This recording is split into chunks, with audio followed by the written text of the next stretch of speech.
మంచిర్యాల జిల్లా క్యాతనపల్లి మున్సిపాలిటీ పరిధిలో పనిచేస్తున్న కాంట్రాక్ట్ మున్సిపల్ కార్మికులు ప్రతి సంవత్సరం క్యాతనపల్లి మున్సిపల్ పరిధిలోని ప్రజల వద్ద హోలీ మామూళ్లు వసూలు చేసుకుంటారు.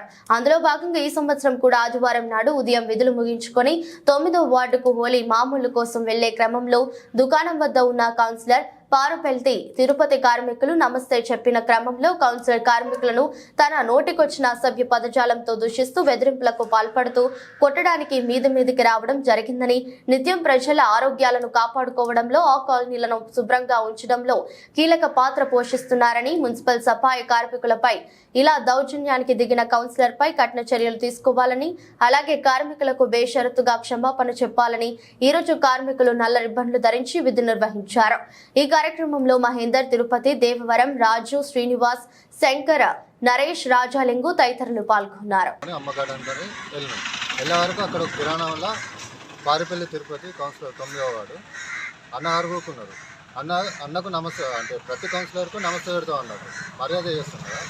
అయితే అన్న కూడా నమస్తే పెట్టినాం కథం ఆయన తిట్టు స్టార్ట్ చేసింది. మీరెవరు, మీరు ఎందుకు వస్తారు, నా వార్డులో మీరు పని చేయలే కదా అని పారిపల్లి తిరుపతి కౌన్సిలర్ మమ్మల్ని అన్న అన్న మేము 27 రోడ్ నెంబర్ 27లో మేము కంప్లీట్ చేసినామన్న, కంప్లీట్ చేసి పైసలు అడుక్కుంటానికి కలిసినాం, ఇప్పుడే టిఫిన్ చేసినామన్నా అన్నాడు. అన్న వల్ల కథం మహేందర్ అన్నను, మా చంద్రముఖను, శ్రీనన్నను, శంకర్ అన్నను, నన్ను, సురేష్ను డైరెక్ట్ ఇష్టం వచ్చినట్టు తిట్టింది. మీరు ఎందుకు వస్తాను, నా వాళ్ళ పని చేయలే కదా, మీరు ఎందుకు వచ్చి అడుక్కుంటారు, మీరు ఎవరు అసలు, డైరెక్ట్ కుర్చీలోకి వెళ్ళి లేసు బట్టలు ఇప్పి కొడతాం మిమ్మల్ని అని డైరెక్ట్ బెదిరించుడు. పారిపల్లి తిరుపతి కౌన్సిలర్ దసరా ఇప్పటి నుంచి కాదు, దసరా కాడ నుంచి మమ్మల్ని డైరెక్ట్ తిట్టుకుంటే నాకు పని చేసిన